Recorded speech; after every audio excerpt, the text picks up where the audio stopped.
এবার IPL 2025-এ কেকেআরের opener batsman ফিন সল্টকে যে তিনটি ফ্র্যাঞ্চাইজি নেবার জন্য উঠে পড়ে লেগেছে, তবে কি এবার 2025 আইপিএলের আগে কলকাতার নাইট রাইডার্স ছাড়বেন ফিন সল্ট?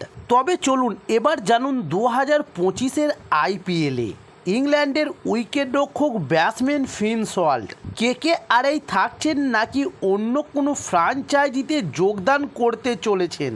তবে সেটা জানার জন্য সম্পূর্ণ ভিডিওটা দেখার অনুরোধ রইল এবং আমার চ্যানেলে নতুন হলে অবশ্যই চ্যানেলটি সাবস্ক্রাইব করে সঙ্গে থাকুন পরবর্তী ভিডিও পাওয়ার জন্য। চলুন শুরু করি। তবে ইংল্যান্ডের এই ক্রিকেটার 27 বছর বয়সী আইপিএল 2024-এ কেকেআরের শিরোপা জয়ী অভিযানে উল্লেখযোগ্য ভূমিকা পালন করেছিলেন। তিনি প্রাথমিকভাবে বিস্ফোরক শুরু করে এবং মূল পারফরম্যান্সের জন্য দায়ী ছিলেন, যা নাইট রাইডার্সকে একটি শক্তিশালী ভিত স্থাপনে সাহায্য করেছিল। তবে তার পাওয়ার হিটার ক্ষমতার কারণে আইপিএল 2025-এর নিলামে তিনি অবশ্যই একটি হট কমোডিটি হতে পারেন। তবে আত্মমারাত্মক ডানহাতি ব্যাটসম্যানদের জন্য ব্যয়বহুল্য বিড করার জন্য কয়েকটি দল এবার রেসে নামবে। তবে যদিও কেকেআর তাকে ধরে রাখার জন্য আরটিএম ব্যবহার করতে পারেন, তবে এবার জানুন 2025-এর নিলামে কেকেআরের ওপেনার ব্যাটসম্যান ফিন সল্টকে নেবার জন্য কোন তিনটি ফ্র্যাঞ্চাইজি রেসে নামতে চলেছে। যেমন নাম্বার 1 মুম্বাই ইন্ডিয়ান্স। তবে আইপিএল 2024-এর মৌসুমে 5 বারের আইপিএল চ্যাম্পিয়নদের জন্য কিছুই ভালো হয়নি এবং এমআইয়ের টিম ম্যানেজমেন্ট রোহিত শর্মাকে অধিনায়কতা থেকে বরখাস্ত করার মাধ্যমে এটি সব শুরু হয়েছিল। যেহেতু প্রবীণ গত মৌসুমে নেতিবাচক ছায়ায় ছিলেন, তাই এবার সম্ভবত তিনি এমআই ফ্র্যাঞ্চাইজির সাথে বিচ্ছেদ ঘটাতে পারেন।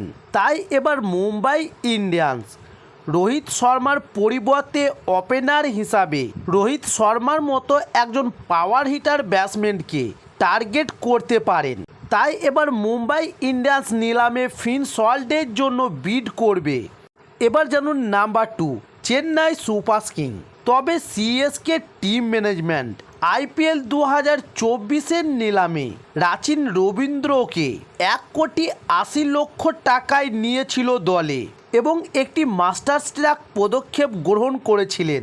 তবে রাচিন রবীন্দ্রর প্রথম আইপিএল মৌসুম ভালো কাটেনি, কারণ তিনি 22.20 গড়ে এবং 160 স্ট্রাইক রেটে 222 রান সংগ্রহ করেছিলেন। তাই সিএসকে মাঝে মাঝে তাদের ওপেনিং জুটি নিয়ে 2024-এর আইপিএলে সিএসকে মাঝে মাঝে তাদের ওপেনিং জুটি কাটতে হয়েছিল এবং পরিবর্তন করতে হয়েছিল, যা তাদের সমস্যার কারণ হয়েছিল। তবে এটি একটি শক্তিশালী সম্ভাবনা যে সিএসকে পরবর্তী নিলামে ফিন সল্টের জন্য একটি বড় বিড স্থাপন করতে পারেন। এবার জানুন নাম্বার 3 দিল্লি ক্যাপিটালস। তবে দিল্লি ভিত্তিক ফ্র্যাঞ্চাইজির টেবিলের ষষ্ঠ স্থান অর্জন করে প্লে অফের জন্য যোগ্যতা অর্জন করতে ব্যর্থ হয়েছে। তাদের ওপেনিং জুটি ডেভিড ওয়ার্নার এবং পৃথ্বী সহ কোনো বড় প্রভাব ফেলতে ব্যর্থ হয়েছে, যেহেতু ওপেনিং কম্বিনেশন খারাপভাবে ব্যর্থ হয়েছে। তাই এটা অনেকেই নিশ্চিত যে তারা এমন একজন খেলোয়াড়কে কিনতে চাইবে যার কাছ থেকে পরিস্থিতিগত সচেতনা এবং পাওয়ার প্লের ওভারে সত্যগুলি নির্দেশ করার ক্ষমতা রয়েছে। তাই এবার 2025 আইপিএলের নিলামে দিল্লি ফিন সল্টের জন্য বিড স্থাপনে আগ্রহ দেখাবে এমনটি মনে করছেন অনেকেই। তবে আইপিএল 2024-এ এবার চ্যাম্পিয়ন হয়েছে কলকাতার নাইট রাইডার্স।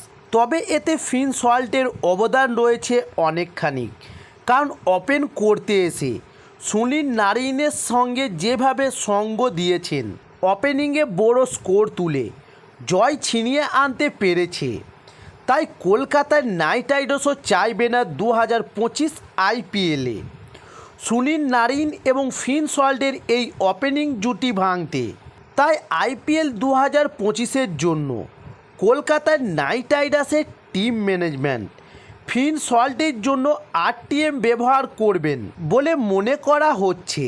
তবে এবার দেখার 2025-এর আইপিএলের নিলামে কোন ফ্র্যাঞ্চাইজি কাকে নিতে চলেছে। তবে সেই সমস্ত ভিডিওগুলো পাওয়ার জন্য অবশ্যই আমার চ্যানেলটি সাবস্ক্রাইব করে সঙ্গে থাকুন। নমস্কার।